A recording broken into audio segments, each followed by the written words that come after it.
السلام علیکم ورحمۃ اللہ، بسم اللہ والصلاۃ والسلام علی رسول اللہ۔ کسی خاتون کی طرف سے یہ سوال ہے جی، کیا وضو ننگے سر ہو جاتا ہے؟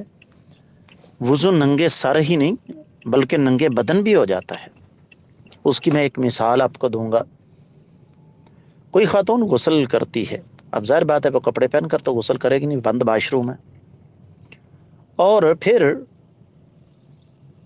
اس کو غسل کرنے کے بعد نماز بھی ادا کرنی ہے۔ اب اگر اس نے غسل کرنے کے دوران جسم کے مخصوص حصوں کو ہاتھ لگایا، اور یقیناً لگایا ہوگا، طے شدہ بات ہے، تو کیا خیال ہے؟ اب اگر اسے نماز پڑھنی ہے تو وہ پہلے کپڑے پہنے پھر وضو کرے۔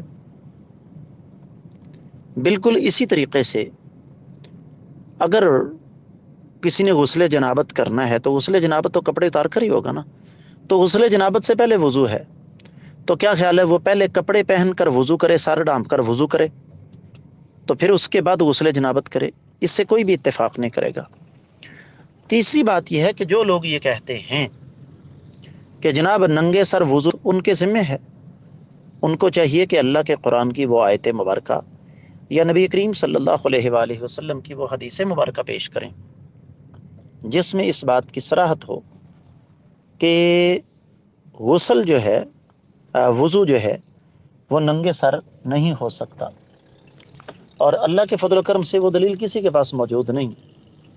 دین میں سختی ہے لیکن اتنی نہیں کہ ہم دین میں اپنی طرف سے سختیاں شامل کرتے رہیں، لہذا میرے علم کے مطابق ننگے سر وضو ہو جاتا ہے، اس کے منع کی کوئی دلیل نہیں۔